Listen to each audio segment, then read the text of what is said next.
In Parshat Shemot, we meet a new Pharaoh, Vayakom melech chadash al Mitzrayim asher lo yada et Yosef. A new king arose over Egypt who did not know Yosef. And we naturally wonder, how could it be? Yosef had saved Egypt, built its infrastructure, and fed its people during a famine. Could a ruler truly be ignorant of all that? Wasn't it all written down? The Italian commentator Rabbi Ovadia Saforno, a Renaissance scholar, physician, and moral philosopher, reminds us that Pharaoh's ignorance wasn't a failure of memory or record keeping.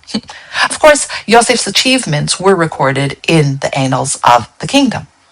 Zipporah teaches that Pharaoh simply didn't think it appropriate to acknowledge Yosef's people on Yosef's account. It was not intellectual ignorance, it was ethical blindness. He did not consider that gratitude or fairness applied to this new generation. About 3 centuries later, Isaac Samuel Reggio, also known as the Yashel, an acronym of his Hebrew initials, offered a different lens.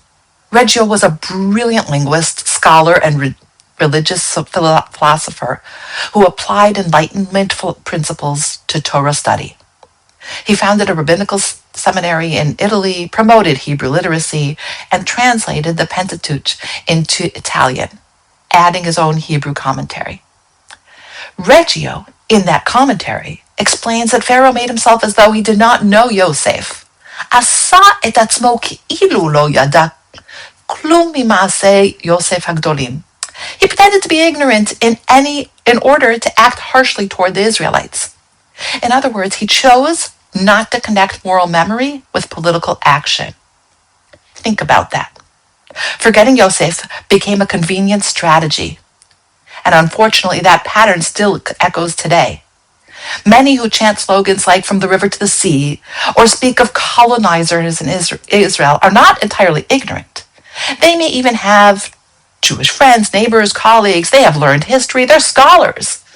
But they're not connecting to this piece of the history. They're not showing that these are the same people that they laugh with and their families and they're part of it. They've compartmentalized compassion. They've separated the real people they know from the issues on the news.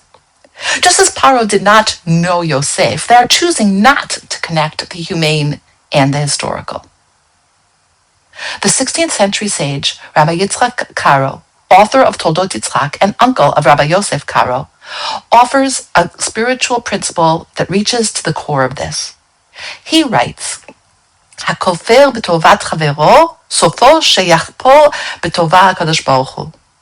One who denies the goodness of his fellow will be, in the end, deny the goodness of God.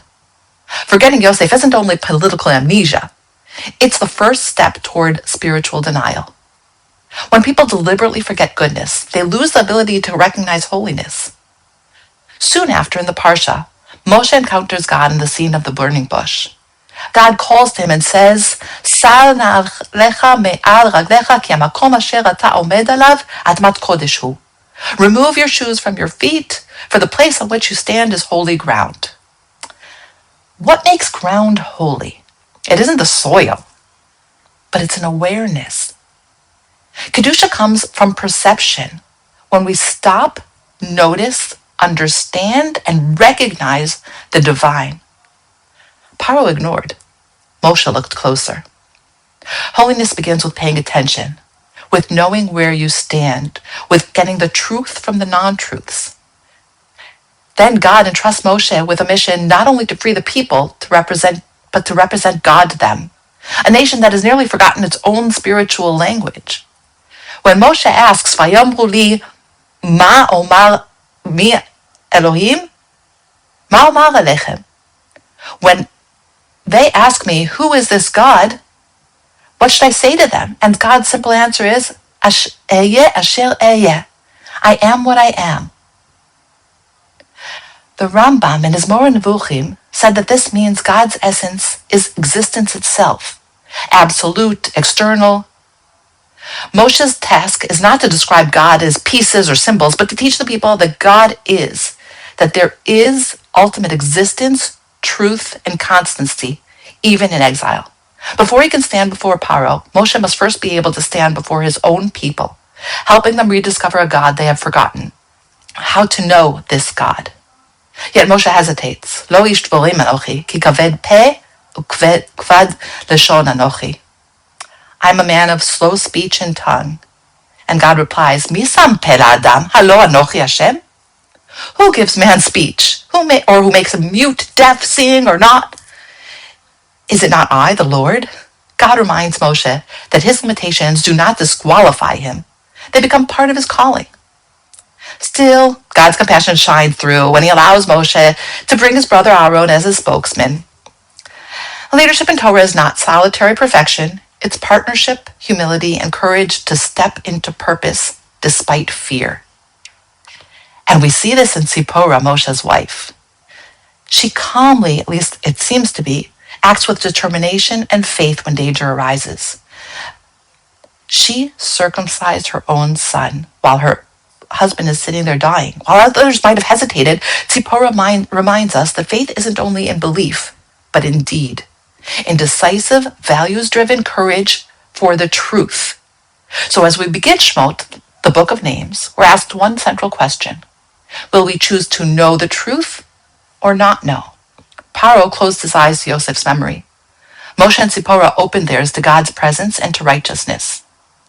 Today, in a world filled with noise and slogans, we too can choose to repeat words we don't understand or to truly know, to learn, to connect, to see the human face behind the story, to understand the truth behind the story. Knowing His Torah is knowledge and relationships. May we be like Moshe and like Zipporah, guided by conviction and by the truth. And may we never be like Pharaoh, who shut his heart to the good before him. For to forget the good is ultimately to forget God.